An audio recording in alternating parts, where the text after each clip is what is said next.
Hi, this is Richard Chase, 2966797 for Comp 214 for Activity 3.3, describing a specialized gaming interface. So rather than picking something specific and just talking about it, I actually wanted to talk about what I would describe as the ultimate specialized gaming interface by combining a bunch of different things. So I'm just going to go ahead and kind of sketch out basically what my idea is, and then we can talk about it from there. So what I envision for the ultimate gamer would be a pretty simple idea. So you would have basically your cockpit like this, your chair. This is kind of where the user would sit. There's the user right there with his legs kind of going like that, and his hands. So this chair would obviously have some arms here. So there's one arm, and then there's another arm. You would have your controls, controls. So I mean that's one way to do it. Another way to do it would be to have simply, instead of these arms for controls, you would have some kind of controller. There's your controller there. Pretty crude drawing, as you can tell. I'm a natural artist. Bloop, bloop. And there's your buttons, and of course using something like a standard PlayStation controller with the rumble feedback would definitely be an integral part of this. So then what you're going to want is you're going to want at least, probably I would say, 3 screens. So we're going to have one here, we're going to have one back here, and then we're going to have one here. You would want frameless displays. So basically what that would be, if we just make another one here, we'll just cancel that, is so frameless display. So when you have a normal screen, you have a screen like this, and so this is all your content in your screen. Now unfortunately, if you put 2 screens beside each other and have dual screens, your content is not really connected. So in a frameless display, this would be your screen, and your whole content shows here. So there's no real edge, or at least the edge is so small you can't even see it.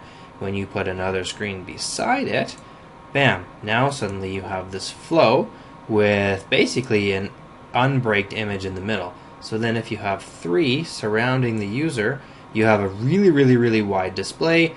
Gives you the illusion that you're actually sitting in a cockpit. So going back to our cockpit design then, so we've got our cockpit, we've got the user, we've got the chair, the arm, he's got a controller in his hand, you've got your screens going something like that. Probably not a screen on the floor, that's silly. Screen over here, screen over here, screen over here. So now we want to talk about the interface. So probably the most important thing is basically some kind of feedback system. So you have the controller, it gives you the little rumble feedback there. However, now let's look at a person. So if you're playing an action game where there's a lot of hitting and running, shooting, what we want to have is what I would call a rumble jacket.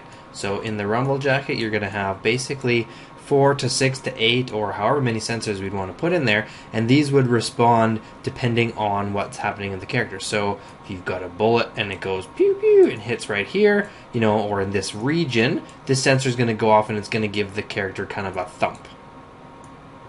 And basically a little bit of a thump so that they feel it and they get that interaction, but not so much that it hurts, because you don't want any bad things happening and then people suing you because their kid died playing Call of Duty. So that's your rumble jacket. Now I did mention the screens, however there is obviously another way to do it with more emerging technologies. So what we would do in a different version is bloop.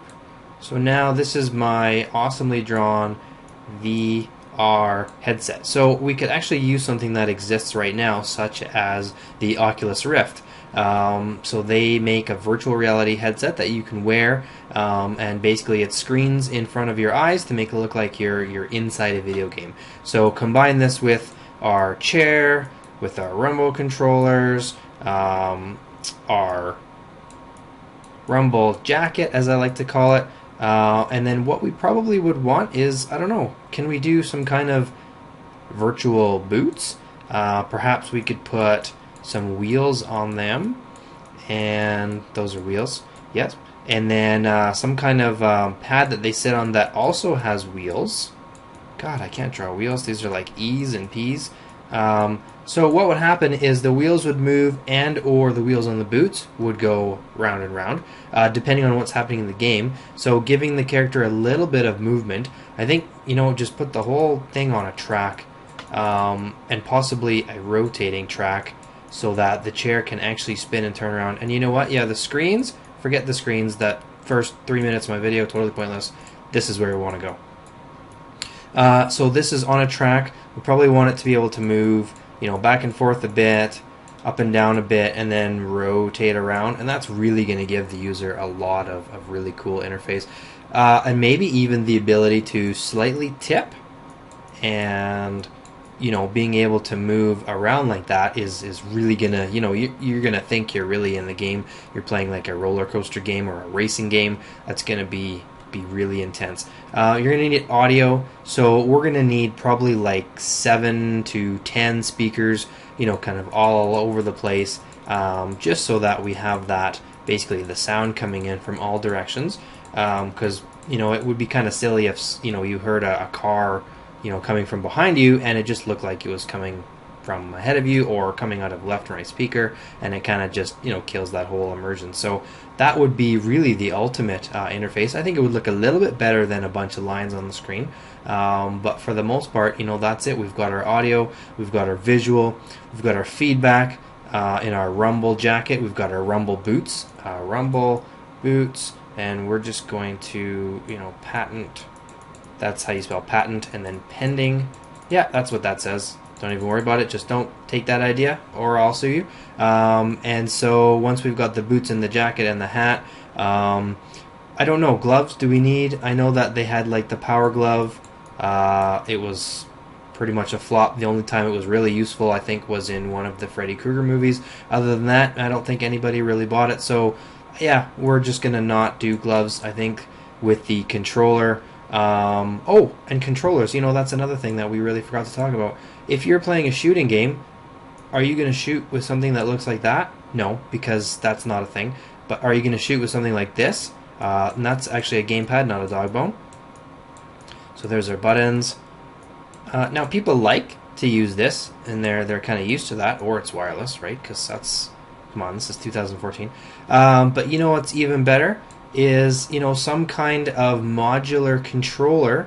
Let's just, you've got a piece here and a piece here and a circle piece here and a thing like this and a thing like this and another piece and another piece, and really what we need to be able to do is take all of these pieces and combine them. And so, for example, if you're playing Call of Duty, how cool would the controller be if it looked like this?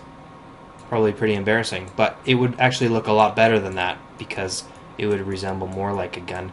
And then boom, boom, boom, and you'd have, this, you could program that to be your A button, and maybe you've got a, I don't know, a reload button here.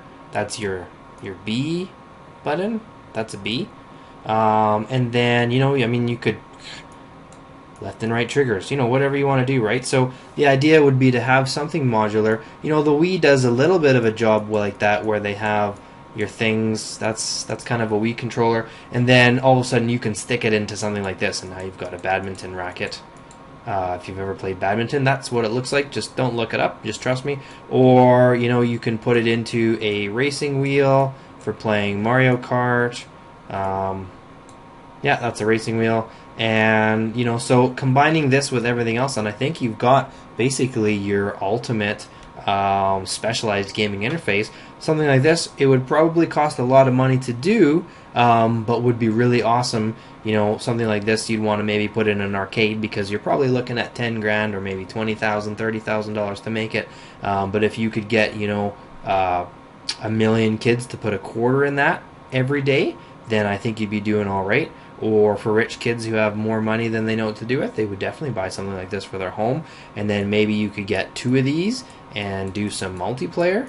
And there you have it, the ultimate specialized gaming interface. Thank you very much for watching.